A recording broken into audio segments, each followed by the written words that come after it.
Hey, what's up, everybody? True Boxing here. Thank you for coming back to Get Hit with the Truth. So today we are doing the preview for this Saturday's ESPN card that is co-main evented. It's a double main event of the rematches: Navarrette versus Valdez 2 and Espinoza versus Ramirez 2.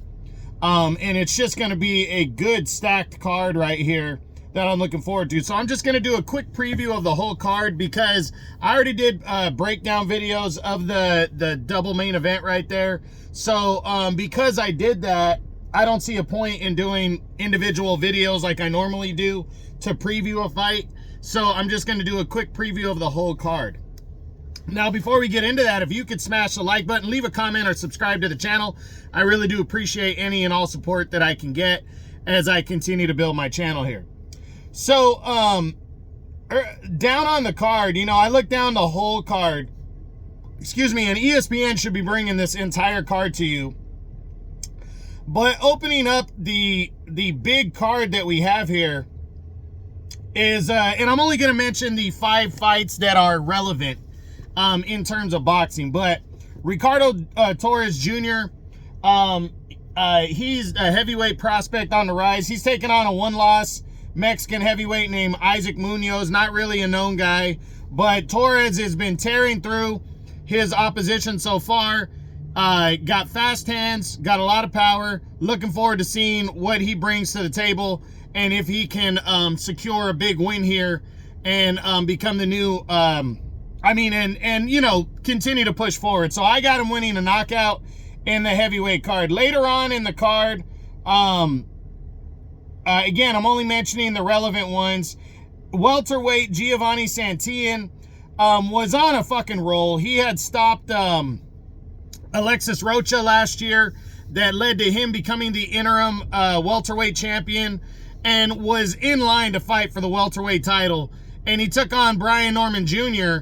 as he awaited what was going to go down between Terrence Crawford and if he was vacating the belt, and got fucking knocked out and lost. So the same thing that he did to Rocha happened to him, it was a tough break because I like him, but he's returning from that to take on 35-year-old veteran Frederick Lawson. Lawson has lost earlier this year to Alexis Rocha, and at the beginning of the year he got stopped in 1 round against Virgil Ortiz. He's a veteran. He's been around, but Santillan, this is a good opponent to come back against. I'm predicting him to win this fight by knockout in the earlier to middle rounds and bounce back from the loss to Brian Norman Jr., get back into the mix at welterweight. Then the third fight from the top, 140-pound clash. Lindolfo Delgado, undefeated Mexican fighter, 29 years old, is set to take on veteran Jackson Marinas. He's coming off of a split decision win. Is Delgado over Brian Flores, a little known guy named Brian Flores. Hasn't really stepped up the competition, and now he's stepping up against Marinas, who is a guy who's got 3 defeats on his resume, 33 years old, been around, but his 3 losses all came together. He lost a decision to Rolly Romero that was somewhat controversial. Then he got stopped against Richard Comey, and then got stopped again against Frank Martin. All 3 of those losses were back-to-back and in consecutive years. One was in 2020, the other was in 21, and the last one was in 22. And now these guys, he's on a 3-fight winning streak coming in against Delgado here. I'm looking forward to seeing this one. I think Delgado's going to get the victory and show himself.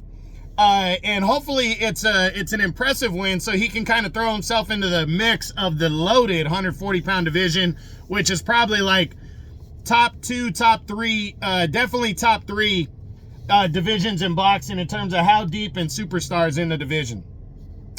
But the double main event starting, Rafael Espinoza against Robeisy Ramirez. I mean, this is a fucking great matchup for the WBO featherweight title at 126. You got the 6'1" Rafael Espinoza, the freak of nature at 126, standing 6 foot tall, taking on, and he's an undefeated 25-0, taking on Robeisy Ramirez in the rematch. Ramirez, the former champ, last year they fought in a fight of the year candidate, went back and forth, traded knockdowns, and Espinoza took a very close majority decision to become the new featherweight champion of the world. Now these two guys are going to leave no doubt in the rematch. I can't wait to see it. I already did my breakdown video. Go back and take a look at that if you want to see in detail, but I'm picking Robeisy Ramirez to get his revenge, regain the featherweight title with a stoppage in the middle to later rounds. But I do believe Espinoza can win this fight again and duplicate what he did. It's going to be interesting. It's going to be a great fight, great matchup in the co-feature.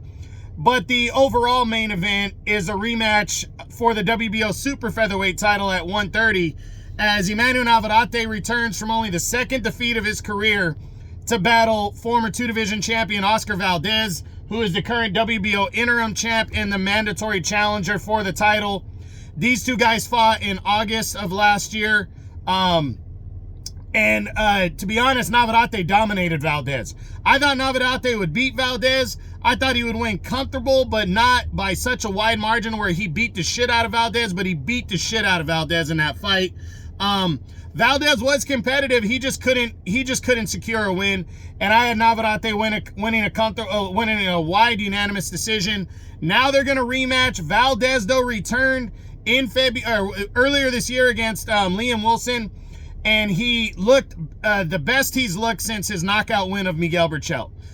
He dominated, well, didn't dominate, but it was a good action-packed fight, but he was the better fighter, knocked out Liam Wilson, and became the interim champ, and now is out for revenge against Navarrete. Navarrete coming off the loss to Dennis Berianchik as he attempted to move up and become a 4-division champ. It was an upset. Nobody saw that coming. Now he's coming back down to 130. And we're going to see if there's any difference in him following that loss, cutting the weight again, coming back down to 130, if that affects him. I think it's going to be a more competitive fight. I did a breakdown video on this one, but I still have Navarrete winning this fight by a decision and regaining the 130-pound title. But I could see Valdez pulling off the win, and I'm looking forward to seeing this rematch. This whole card is going to be good. This Saturday, December 7th, ESPN. Make sure you check it out. And that's it. That's what I got. That's my... Subscribe to the channel or like the video. Leave a comment. I appreciate any and all support. This is True Boxing. You've been hit with the truth.